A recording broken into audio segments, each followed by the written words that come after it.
Le morning, les GG, tout sur les dessus de l'actu, les grandes gueules. Parler beaucoup, manger l'argent, voyager beaucoup seulement, mais travailler beaucoup, créer des choses, emploi des jeunes, non, non, non. Les dirigeants africains, les dirigeants sont comme ça. Les grandes gueules. Vendredi 21 septembre, merci de nous recevoir chez vous. Le plaisir de vous servir tous les matins dans le cadre de ce talk show, les grandes gueules. Vous êtes en province, du côté de Nzérékouré. Vous nous écoutez à la radio sur place, mais aussi à Beila, à Lola, à Macenta. Merci de nous choisir donc sur 99.7 modulation de fréquences, la même fréquence dans tout le Fouta, à l'Abbé Centre, mais aussi à Bokeh Centre et dans tout le Kakandé. Et vous avez trois possibilités, mesdames et messieurs, pour réagir à nos débats. GG au 93 si vous êtes abonné Orange, le numéro s'affiche juste en bas, ou vous faites le 657 39 13 13, ou vous allez sur la toile sur le www.espacefmguinée.info. Ça se passe aussi sur Twitter, hashtag espace GG, et nous ferons le devoir de relayer vos messages qui vont défiler aussi, il faut le rappeler, le soir à la télévision. Au menu, en ce vendredi, à faire concession d'une partie du port autonome de Conakry à la société turque Al-Barek. La polémique et la contestation loin de retomber. Rien n'y fait. Les travailleurs de ce poumon de l'économie guinéenne, malgré l'incarcération de leur leader syndical, Cheikh Touré, reste vent debout contre le contrat signé par le gouvernement guinéen en faveur de cette société turque, comme il l'avait fait dans une précédente note adressée au chef de l'État. Le directeur financier du PAC signe et persiste. Je signe. Ce contrat n'est pas à l'avantage ni du port ni de la Guinée. Il était face aux travailleurs du port hier à la faveur d'une conférence avec projection à l'appui. Auparavant, il avait adressé une note explicative au ministre d'État des Transports Aboubacar Silla, un document dans lequel M. Ibrahima Khalil Keita démonte systématiquement le contrat d'Al-Bayrek. On y revient en fil rouge longuement donc dans cette émission. La compagnie Transair célèbre demain samedi ici à Conakry ses 2 ans d'activité en Guinée, affichant de grandes ambitions à l'échelle du continent. Cette compagnie low cost de droit privé sénégalais se pose en facteur au service de l'intégration africaine. Quels sont ses acquis en Guinée? Qu'est-ce qui fonde ses avantages concurrentiels? Quelles sont ses ambitions et ses perspectives? Monsieur Doudou Ndiaye, coordinateur des opérations aériennes de Transair en Guinée, il sera notre invité dans la deuxième partie de cette émission.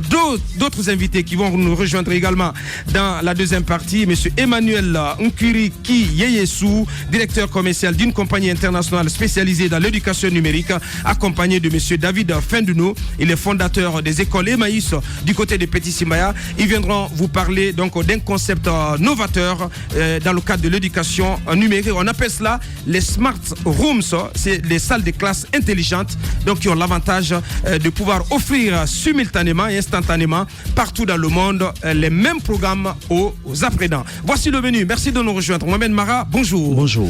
Bon retour, Mohamed Mara. Merci à vous. Bien. Bonjour, Jacques Lewaleno. Bonjour, Abakar Diallo. Basekou, bonjour. Oui, bonjour, Abakar. Antoine Kigbafouri, comment bonjour? Antoine, bonjour. Bonjour. Juste, Abakar, j'ai une question ce matin. Bien. Où se trouve notre First Lady? Est-ce que la première femme de Guinée est-elle présente en Guinée? Parce que hier, j'ai été surpris, voire écœuré, de voir qu'on a un hôte de la taille du président namibien qui vient chez nous en compagnie de son épouse qui passe pratiquement 3 jours chez nous et à qui on offre un dîner pour clore sa visite. Mais, sauf que ce président-là était en compagnie de sa femme lors de ce dîner, mais notre président était seul à ce dîner-là. Hier, j'étais assis devant mon poste téléviseur, je n'y comprenais absolument rien. Alors là, je me demande, c'est quoi le rôle exactement de notre première dame? Parce que ce n'est pas que de faire venir des merci chips en Guinée ou de procéder à guérir des Guinéens, ce qui est bien. Pas elle qui a fait venir merci chip, hein. Ça, c'est le gouvernement. Voilà, ça j'en sais quelque chose, c'est pas elle. Elle a contribué à cela tout de même. Attention, vous savez dans quelles conditions merci chip est parti de la Guinée, ça c'est un autre scandale. Je reviendrai là-dessus ici plus tard, si vous savez, toute la mamaya qu'on est en train de faire, ce que ça cache derrière, comment on a ponctionné de l'argent sur ces Américains-là qui sont venus faire du bien aux Guinéens, c'est un autre scandale, ça, mon frère. Avec sa fondation, elle a tout de même permis à ce que des Guinéens recouvrent la santé. Certes, elle s'investit dans d'autres domaines, dans le cadre de la santé des tout petits. Sauf que là, on l'attend, on ne la voit pas du tout. Dans la plupart des pays, on voit que la plupart des présidents, ils font en sorte que leurs femmes soient mises en valeur, ils font en sorte que leurs femmes se mettent en action et tout cela. Mais sauf que chez nous, généralement, notre First Lady, on ne la voit pas du tout et je ne comprends absolument rien. Les grandes gueules. Pour ce dîner offert au président namibien, j'aurais bien voulu voir Adja, Condé, Djenné, Kaba à ce rendez-vous, mais malheureusement, Alpha Condé y était seul et j'ai estimé que c'était pas normal. Il y a des moments où tu m'agaces. Non, sincèrement, c'était pas normal. Attends un peu, il y a des moments où tu m'agaces. Les pays que tu cites, en donnant de la place, en donnant de la visibilité, en braquant les projecteurs sur la première dame, sont en train d'envoyer un message envers les femmes pour leur dire vous êtes utiles, vous valez quelque chose et vous pouvez changer, si vous voulez, la donne dans le pays. Vous avez vu votre gouvernement de 90 membres qui n'a que 3 femmes là? Et puis tu es maintenant en train de nous saouler avec cette histoire de première dame. Bien. Moi, je préfère une première dame aujourd'hui qui s'occupe des petits enfants. Je me rappelle que l'une de ses premières actions ici à l'époque, je crois, c'était d'équiper un peu le centre d'hémodialyse de Donka à l'époque à laquelle elle avait fait des gestes parce qu'on avait, je crois, à l'époque 2 machines. Au moins ça, et j'aimerais vraiment qu'elle s'investisse davantage dans ce domaine-là. Parce que de l'autre côté, vous avez un président qui lui-même prend les décisions à la place même de ses ministres. Qu'est-ce que vous voulez que la première dame aille à faire sur Tarmac? Non mais franchement, elle aurait été ma soeur, je lui aurais dit reste à la maison ou voyage parce que c'est la période des vacances dans le pays. Merci Mohamed, allez-y. Pour clore. Oui, pour clore, peut-être il nous faut une première dame à la Simone Bagou en Côte d'Ivoire. Qui reste, qui est au devant de la scène politique, qui est vivante, qui est énergétique, qui à mon avis qui se bat pour un peu comme la première dame de la RD Congo aussi. Absolument. Mais comme Mohamed Mara l'a rappelé, comment voulez-vous qu'on accorde une place aussi importante? Dominique Ouattara en Côte d'Ivoire, très efficace. Qu'on accorde une place aussi importante à la gente féminine, alors qu'en réalité, le quota de 30% qui est accordé aux femmes dans les instances de décision ne sont même pas respectés en République de Guinée. Donc c'est un peu difficile, mais c'est vrai que la première dame de la République de Guinée, depuis un bon moment, on ne la voit pas beaucoup. C'est vrai qu'elle a sa fondation, il y a la fondation Hadja Guinness. Aux côtés de son mari, on n'en voit pas. Aux côtés de son mari, on n'en voit pas, il faut le dire. Bon, mais signale ici, la première dame est absente du pays. Dit cela, Antoine Kourma, donc de bien se renseigner. Ce n'est pas une première qu'Alpha Condé soit seul à rendez-vous. La présidentielle est connue des mois à l'avance. On savait que ce président-là viendrait en Guinée depuis très longtemps. Ça ne tombe pas comme ça du ciel. Il y a un agenda présidentiel et on sait le protocole qu'on offre selon le type de visite. C'était pas une simple visite de quelques heures en Guinée, c'était une visite d'État. Le minimum, l'ordre protocolaire voudrait que la première dame soit présente. Donc franchement, qu'on arrête de nous rabâcher les oreilles. Bien, merci. On va s'intéresser aux populations des Kansoya. C'était le calvaire il y a peu et aujourd'hui, ouf de soulagement pour ces populations. Le pont, donc un pont métallique a remplacé le pont vieillissant, donc qui s'était écroulé. Voilà, là il faut le mentionner parce que je crois que nous avons été les premiers à en parler, d'abord à travers des reportages, mais également dans cette émission, lorsque le pont a commencé à s'effondrer et lorsque ça lâchait également, nous étions là pour voir. On avait interpellé l'État. Et c'était un calvaire jusqu'à ce qu'il y ait eu ce drame que tout le monde a dénoncé. Il y a eu 4 morts. Je pense qu'il y a un travail qui a été fait et tout le monde... 5 morts. 5 morts. Donc tout le monde a vu le travail qui a été fait et je crois que c'est le moment quand même de saluer, même si c'était venu un peu en retard. On aurait espéré que tout ceci n'arrive pas avant de prendre, n'est-ce pas, les dispositions. Mais je crois, puisque ça a coïncidé avec l'arrivée de Moustapha Naïté à la tête des travaux publics, les choses ont été accélérées. On a aujourd'hui un pont de qualité à ce niveau. Avant, on pouvait avoir la peur de traverser le pont pour aller vers Kassoya, mais aujourd'hui, je crois, on peut y passer comme partout et je crois que c'est quelque chose qui mérite. C'est ce qui est à saluer aussi, c'est maintenant il n'y a pas eu de folklore autour de cela. Il n'y a pas eu le ministre il n'a même pas eu besoin de faire d'inauguration, franchement. D'inauguration folklorique. Bon, on nous avait annoncé. On n'a pas besoin de folklore à ce niveau. Mais s'il te plaît, Antoine, laisse-le aller au bout, s'il te plaît. Lorsque les Guinéens ils perdent la vie, on n'a pas besoin de folklore à ce niveau-là. Je suis d'accord. Là, je suis d'accord. C'est intéressant. Ça a du sens. Et on n'a pas daigné au moins leur rendre l'hommage qu'il fallait. Moi, je prends la parole juste pour saluer la qualité du travail. Oui, mais il faut saluer aussi la qualité de l'ouvrage. La qualité de l'ouvrage qui est donc c'est une œuvre d'une société de la place. Métal Plus. On peut se permettre de cette publicité Métal Plus qui a offert un point de qualité, mais qui n'est pas le seul. Bon, disons construit, pas offert, mais je pense qu'en termes de travail, il faut reconnaître qu'il y a un travail de qualité qui a été fait. Je crois que c'est pas le seul pont que Métal Plus a construit. Il y a le tablier métallique. Il y a le tablier métallique de Bessia. Il y a également certains projets qui lui sont confiés, notamment le pont de Kampama. Je crois que c'est à 45 km. Vous voyez les le maintien des 4 ponts. Le maintien des 4 ponts de Tanene. Mais également, on me parle aussi d'un pont, je crois que c'est Bayama dans Massanta. Je crois que si on a des ouvrages comme ça, ça peut en tout cas aider à espérer que dans plusieurs mois ou dans plusieurs années, disons, on a des ouvrages sur lesquels on peut compter véritablement. Il faut le dire, c'est une société locale qui travaille avec des Guinéens. Et on peut vraiment miser sur ça. On peut miser sur ça. Il faut encourager. Parce que nous avons profiter pour encourager les autres sociétés guinéennes qui font parfois du mauvais travail.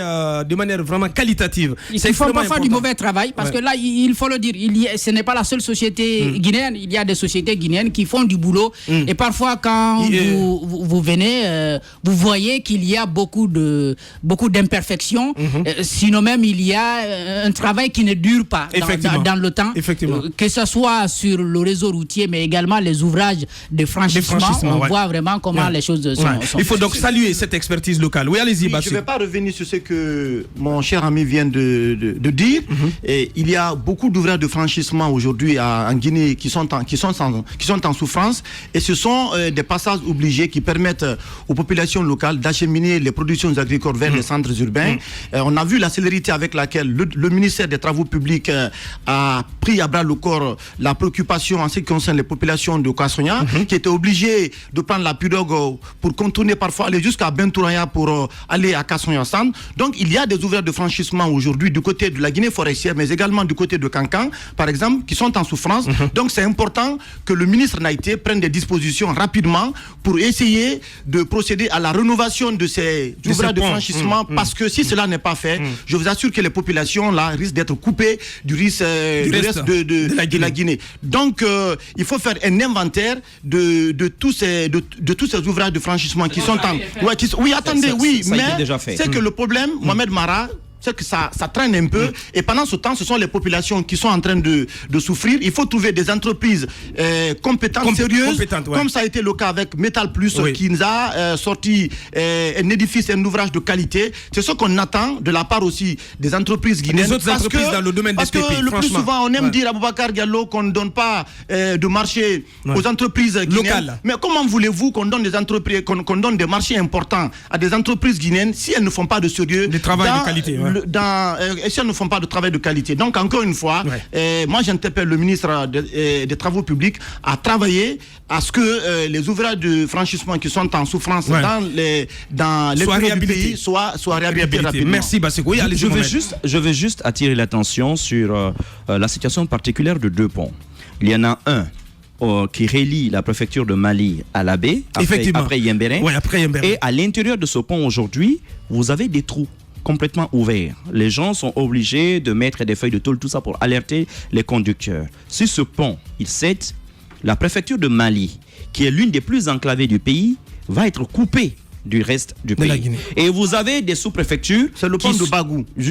Justement. Le pont de Bagou. Vous avez des sous-préfectures qui sont jusqu'à la frontière, jusqu'à environ 120 km là-bas. Des balakis qui sont... pour y aller, il vous faut des journées. Alors, imaginez si Mali Centre est coupé de l'Abbé. Ça va être une catastrophe innommable. C'est le bon moment de penser déjà à des solutions. Parce que le problème dans notre pays, nous sommes toujours dans la réaction et jamais dans l'anticipation. C'est ça le problème. Et il y a, à mon avis, l'image le plus frappant de l'état de nos ponts, c'est le grand pont de Kankan. Ce grand pont de Kankan le pont qui relie Kankan à Kankankoura. À Kankan à Kankankoura. C'est le seul grand pont que tout le monde connaît. Si vous voulez, de manière, sur le plan architectural d'ailleurs, l'image est tellement pittoresque d'ailleurs qu'elle était sur les cartes postales pendant des décennies dans notre pays. Effectivement. Ce pont, attention, il est dans un état qui est en train de se dégrader. C'est le bon moment pour le gouvernement parce que c'est un pont en béton. C'est le bon moment pour le gouvernement justement de s'intéresser à ce pont-là. Parce que s'il est coupé, vous voyez Kankankoura. Effectivement. Mais il faut penser à Beila, il faut penser à Kerouani, qui vont comprendre, à Mandiana. Et ce sont des greniers, c'est cette zone-là, justement, derrière le fleuve, c'est le grenier pratiquement agricole de la Haute-Guinée. Je crois savoir aussi qu'il y a des fissures déjà qu'on commence à voir sur le pont de la Fatala, je crois. Mais justement, sur la route de Bokeh. Mais justement, lorsque vous descendez, l'année dernière, moi j'étais en train, vous vous rappelez, j'étais en train d'inspecter justement au moment où on faisait des travaux sur les 4 ponts, j'y suis allé avec notre ami, je crois c'est Alceni de la télé, et je suis descendu sous ces différents ponts-là. Mais en fait, quand vous êtes sur les ponts, vous ne vous rendez pas compte de l'ampleur du désastre en réalité. Mais lorsque vous êtes en bas, vous voyez les véhicules passer et vous entendez tout le branle-bas de ces ponts, je vous assure, vous avez peur que ça ne vous tombe simplement sur la tête. Vous avez l'impression que c'est des tonnerres qui vous traversent complètement le ciel. Bien. Et à mon avis, c'est le bon moment d'y penser. S'il faut revenir au système des bacs, c'est eux qui le savent. Parce que ce n'est plus une solution. On a pensé. Non, mais lorsque un pont sur un grand fleuve s'écroule, il faudrait penser à quoi? Parce que les ponts mobiles, on en a que 4. Oui, je comprends. Vous avez vu avec avant la construction du pont des Écureuils. Que les ponts s'écroulent. Ouais. Mais on ne le fait pas. Avant la construction du pont du nid d'écureuil du côté de l'Insan. Vous vous rappelez avant la construction du nid d'écureuil du côté de l'Insan? Lorsque c'est tombé, attendez, lorsque c'est tombé, on a mis combien de temps? On n'a pas pu rapatrier les ponts mobiles parce qu'on n'en a que 4. Donc il y a déjà ce problème. C'est le bon moment à mon avis de commencer déjà à penser à des solutions, à des alternatives par rapport à ces ponts. Parce que ce qu'on a vu du côté de Kerouani, notamment des pirogues qui sont en train de transporter des véhicules, écoutez, ça ne va pas être possible sur la Fatala, ça. Merci Mohamed. L'alerte est donnée. La suite, dans un instant, on s'invite dans la réplique du port. Les grandes gueules d'Adafo Média, seule émission dans l'histoire de la radio en Guinée à franchir le cap des 5 millions d'auditeurs. À Bokeh, Kankan, Labé sur Radio Espace Région. À Kindia sur Kanyazik. En forêt sur Saheli FM. Meilleure émission talk-show panafricaine sur le continent, jamais éditée dans la sous-région. Bienvenue chez les GG. Ici, on ne prend pas de gants.